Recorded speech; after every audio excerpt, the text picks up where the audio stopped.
Libertarians Daily Podcast. I got Dale. I'm Hodey.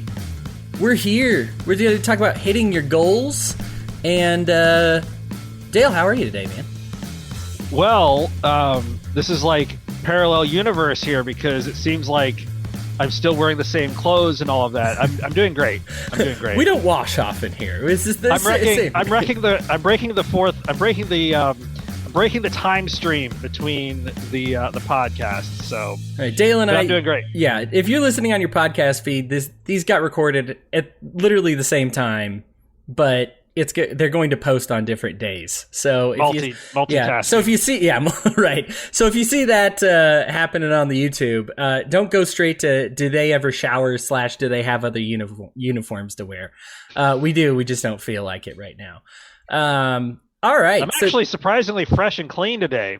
Oh yeah, you're looking spicy, but that's got to happen when you're restarting your own business, right? Yeah. So we're going to talk about hitting our goals, which is a great conclusion episode to all this because, Dale, you got some stuff coming up and some serious goals to hit. So I'll let you break the news again to everybody, but why don't you tell them and then go ahead and bleed that into the subject we're talking about. Taking a break from WAL Daily. Hopefully it doesn't get me removed from certain secret groups. But I'm rebooting my painting business. I'm going to be actively taking on more clients other than just the one that I'm working for. So I'm going to wind up having to move some things around and basically work longer with one client and then try to go and get others. I have a marketing assistant now. I'm not necessarily going to go into all that details, but going to be helping me out with some of the more data-driven stuff that I don't want to deal with, but just going to be trying to grab as many clients as I can before the winter snows. And I guess to tie this into the topic, this goes back to single-mindedness, but the main goal in my case to hit is to be a completely independent business owner, have a portfolio of clients and constant referrals to be able to run and own my own painting company. And so there's several steps to that. And so I guess before I steal all of Hodey's thunder, because we don't script this, we don't do anything in advance. We just fly by the seat of our pants around here. First goal for that is to get the marketing straightened out and get the clients and then go from there. So Hodey, I will let the blood run onto you and let you continue on. So, man, hitting goals is something that really made a big impact in my life. I learned about this when I was trying to get into restaurant management, and I was kind of low level, and I read a few books about hitting your goals, and everybody's got like a different, you'll read a book and it'll describe some similar concepts, but sometimes it's like the 5 rules of hitting your goals, the 3 rules, the 10 rules of hitting your goals. But I just wanted to share some of the ones that made the biggest impact in my life and that helped me to get to where I want to be. I think the first place, the place I want to start, and I even want to turn this one over to you, is what are your goals? Like, what do you want for your life? That's something that people don't think about an awful lot. I think we are trained automatically. I'm a very ambitious person. Mm-hmm. And so I will naturally be like, well, what's the next promotion after this? What's the next step? I went from, hosting at Applebee's to managing a kitchen, service management, looked into general management. And man, I hit a point where I said, wait a minute, I stopped liking this job a long time ago, and I don't really like what my superiors actually do.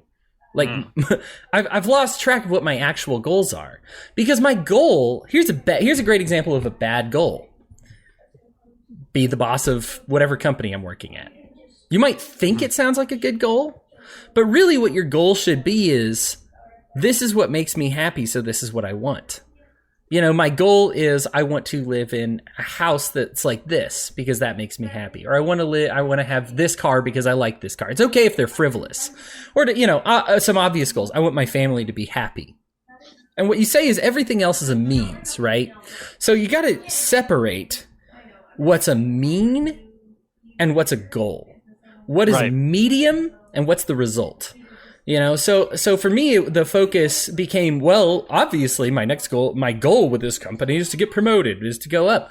And then I passed, I think, and a lot of restaurant people will tell you this, the servers make more money than the managers do, right? There's a point where you'll hit like regional something where you make more, but pretty much even the owner of the store doesn't make as much as I do as a good server, right? And so my goal was actually to make the most money, but because I didn't get that figured away in my brain, I started getting into that store ownership.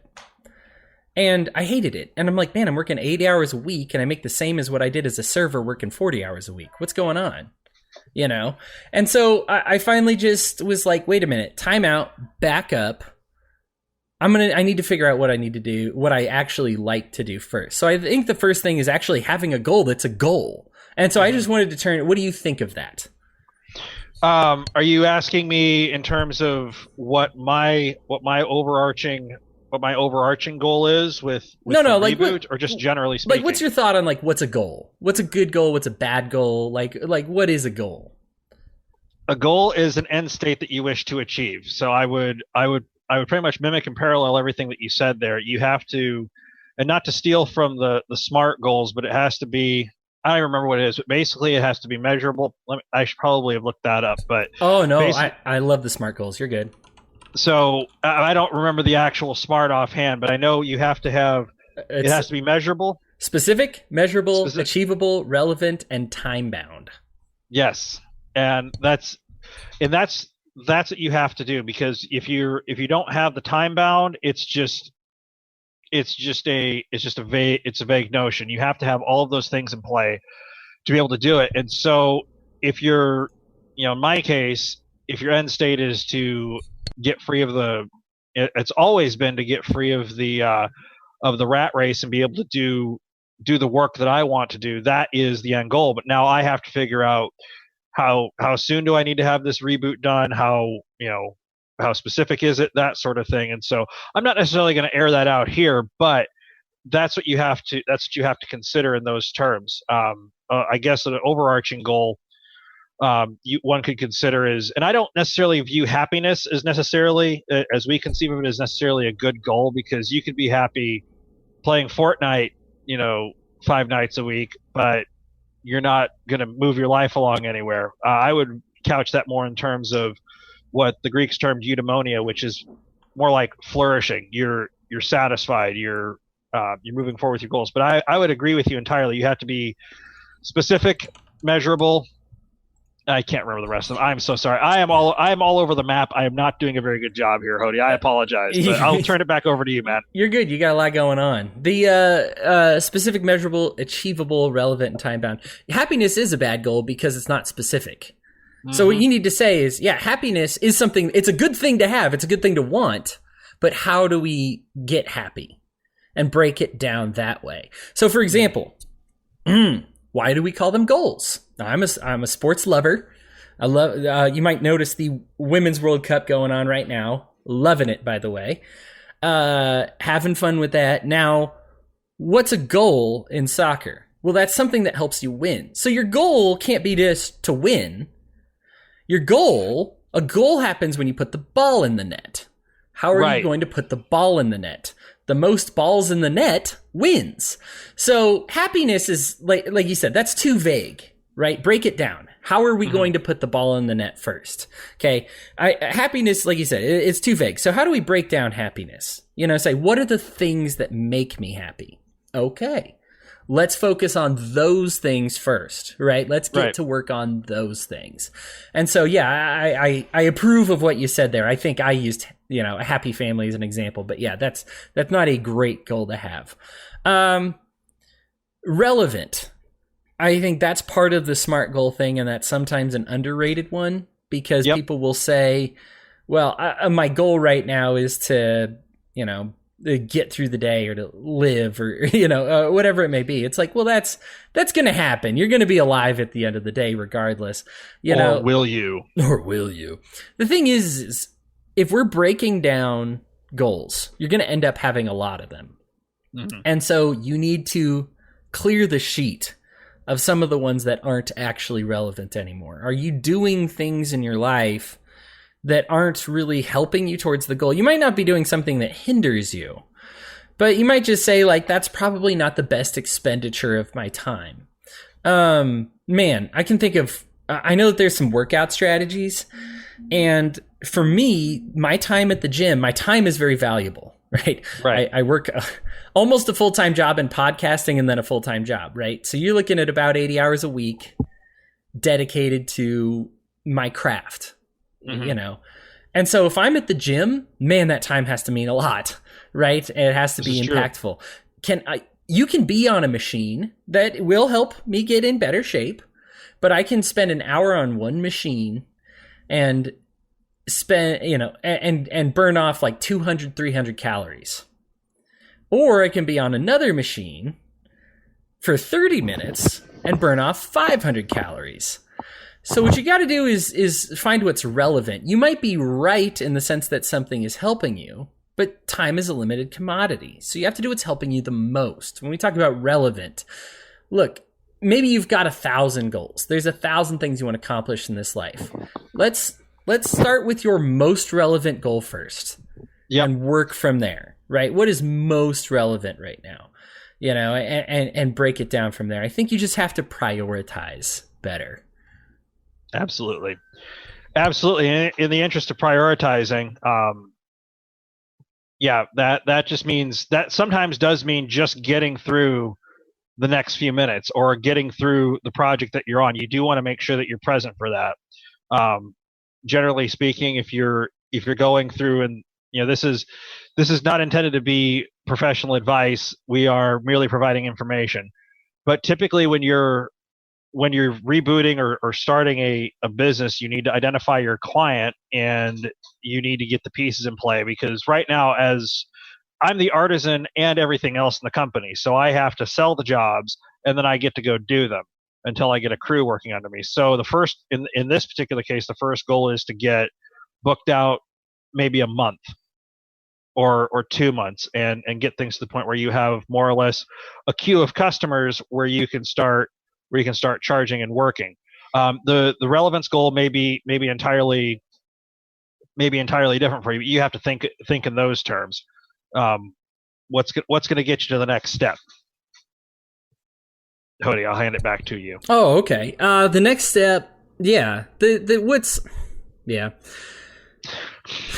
are all great steps, right? Again, the goal is winning. The overarching goal is winning, happiness, joy. You know, man, I'm a person of faith, so I think godliness, is a great overarching goal. But we all know that there's different aspects of godliness. So you just got to break them down a little bit.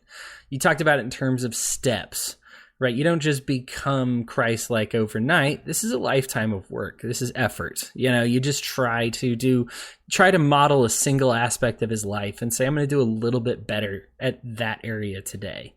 I think people try to overhaul all at once. I'm very much an all or nothing person to say, there's no way I'm going to get there, so no way. I had a friend who took a mission trip to Italy. Specifically, on top of being Christian, I am Mormon, and so one of the tough tenets we have is not drinking. It is harder to get that across to people in Europe than it actually is here in the United States. We have some challenges, but man, it's a real tough one. And one of the real challenges they had in Italy specifically was where my friend went.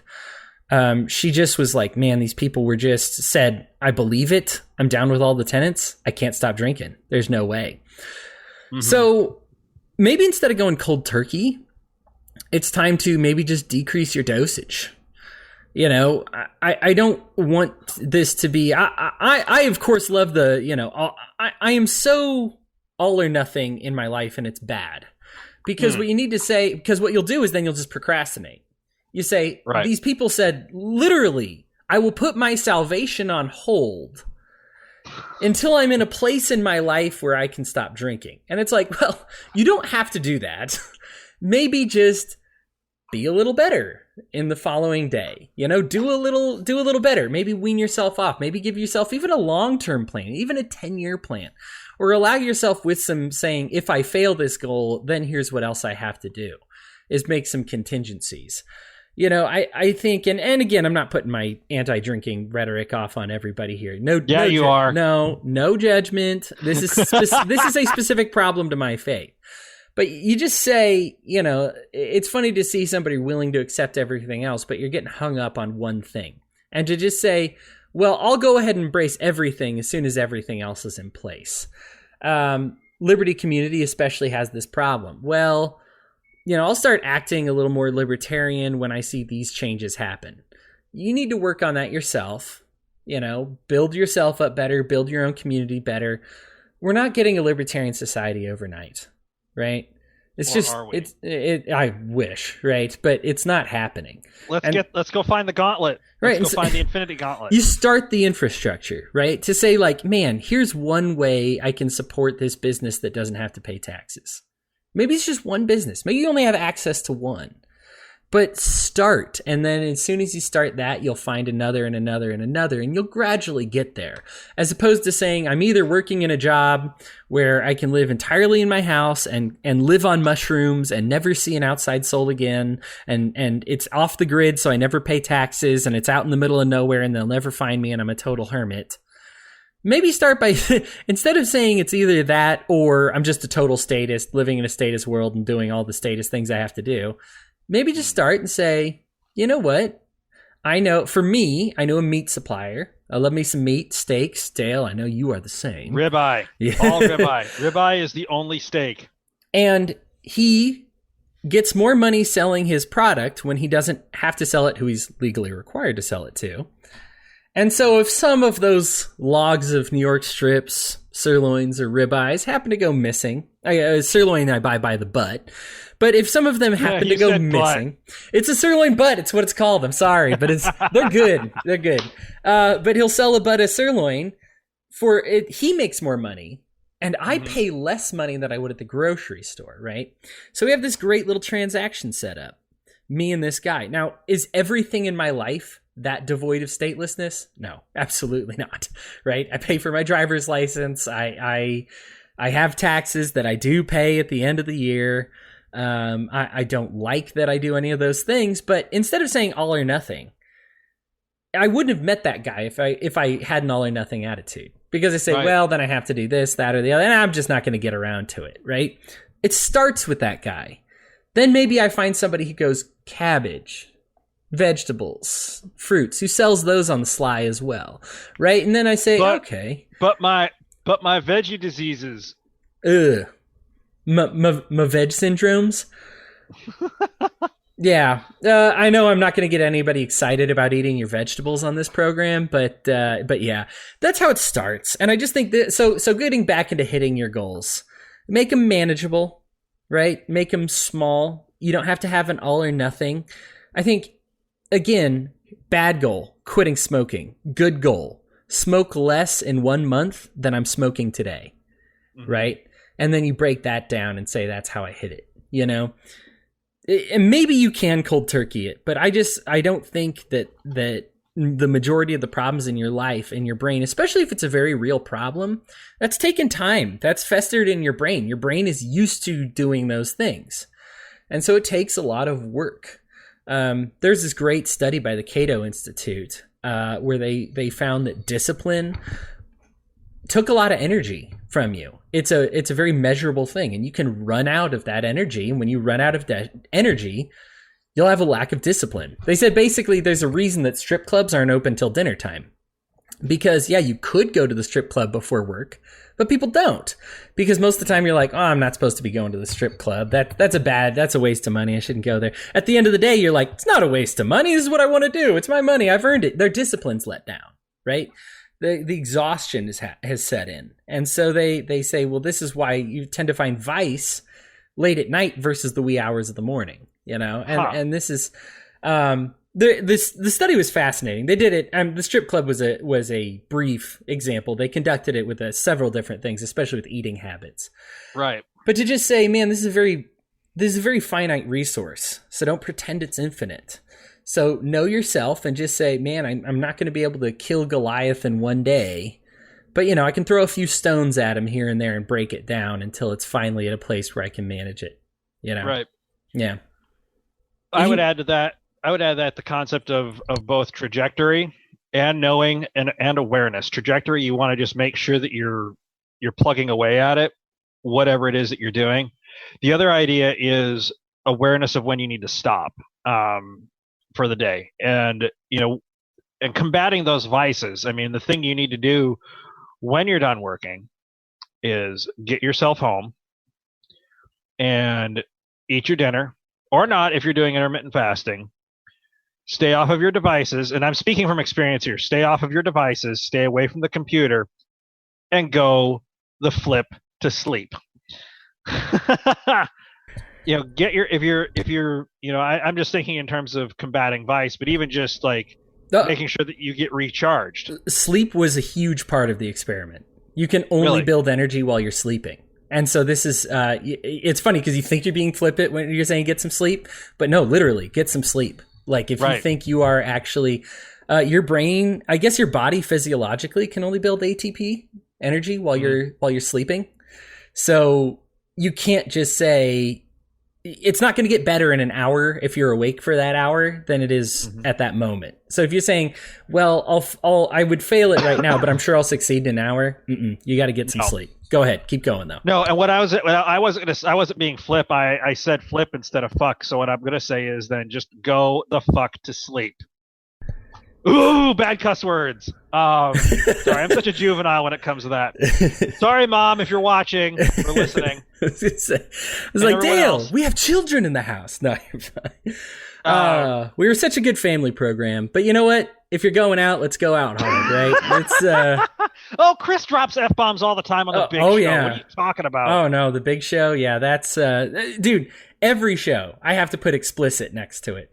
A big one for us was I love the Boss Hog of Liberty. Again, if you're that's a subsidiary of the We're Libertarians Network. They're great guys. Jeremiah Morrill and Dakota Davis are both great guys. Great show.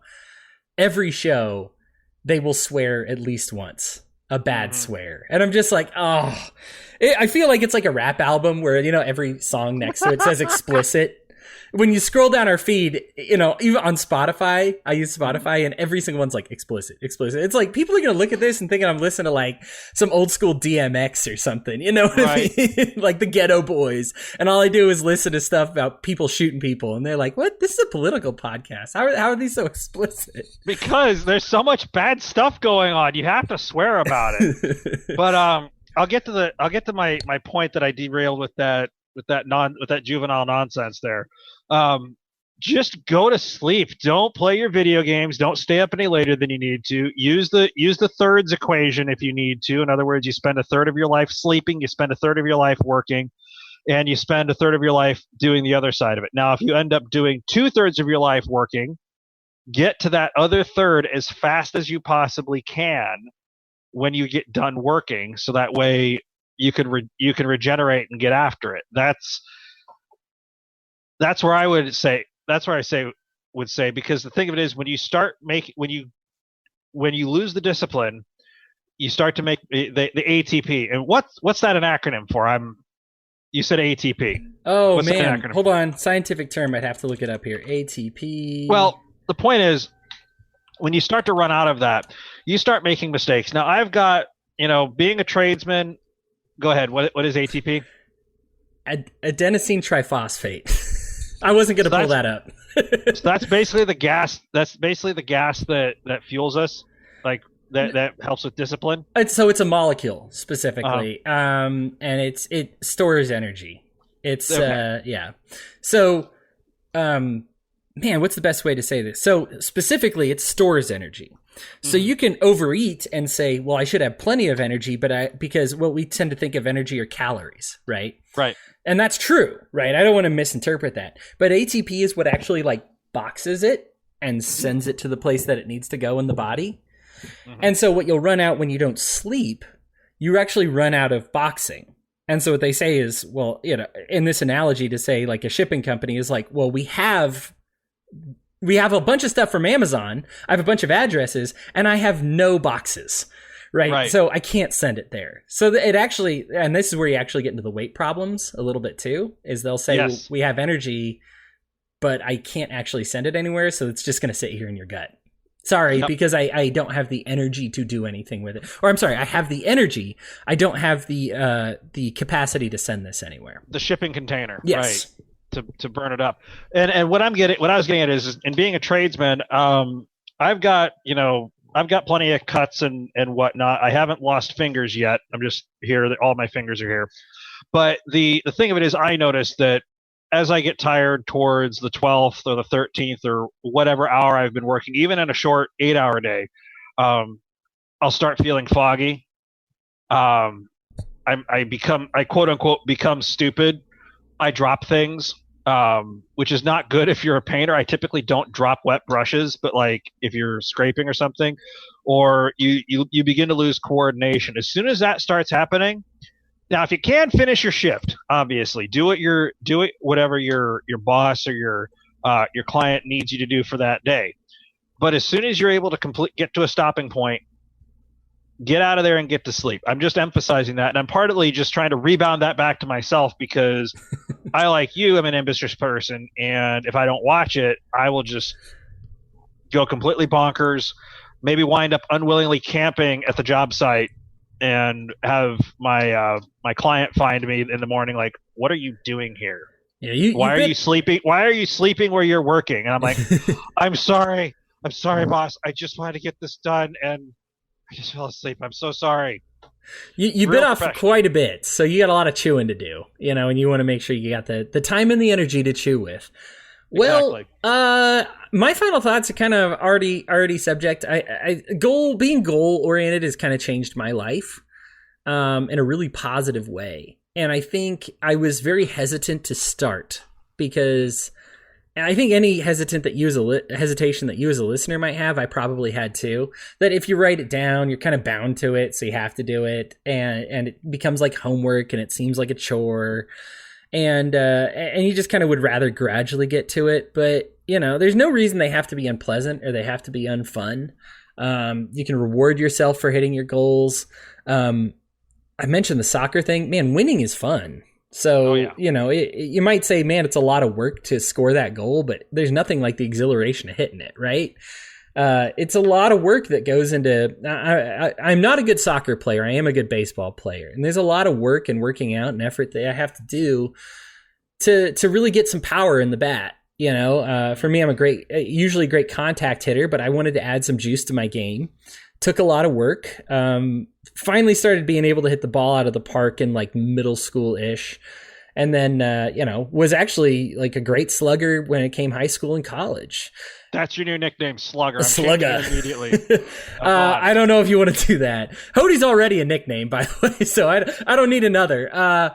But here's the thing: is it took work and it's a great goal to have, but you got to break it down into little pieces.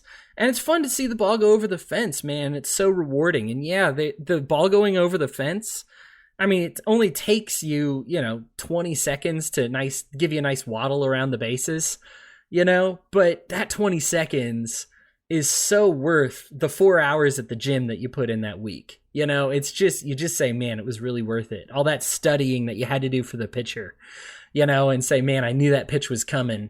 I knew what he liked to throw on that count, and I got it, and it just feels amazing to say that you got it. And so that feeling is really going to reimburse all that time that you invest in it. So just don't be afraid to make the goals. Make them, hit them. It's going to be great. Dale, you should probably get along. I'll go ahead and do the sign-off stuff now. Support us, patreon.com/WeAreLibertarians, WeAreLibertarians.com. Simple advice with Dale Melchin. Simplisticadvice.com. You're gonna want that too with Dale. He's probably taking a break from all of that, but you should see what he's got in the archive anyway. But Dale, go ahead and take the longest sign off ever.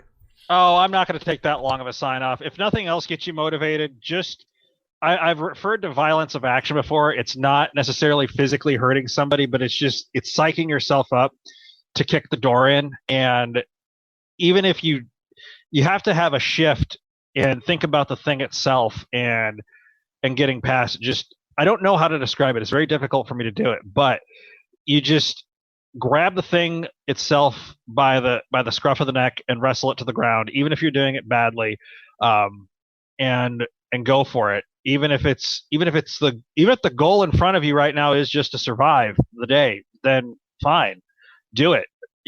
Get through it's going to go by faster, even if it seems unpleasant. And you'll feel better about yourself once you get it done. So that's my longest sign off in the world there, Hodey Johns. WeareLibertarians.com/Patreon. We Are Libertarians. iTunes, Google Play, Stitcher. Anything else I miss? Spotify, everywhere you want it, guys. Come on. YouTube, WeareLibertarians.com, wherever, man. We are everywhere. Yeah. All right. Well, that'll be to everyone out there who's listened. Thank you for putting up with me and my trying to integrate fun and self-improvement. Hopefully, I'll see everyone again soon, but not too soon, because I'll be kicking ass in the painting universe. I will be on occasionally to report back, but thank you all so much for being a part of this. This has been really fun, and this isn't necessarily going into the ship and going across the sea to the west, as in The Hobbit. It's just a good journey at this point. So thank you, Hodey, and thank you everyone else for letting me be in on this journey towards liberty that we're on.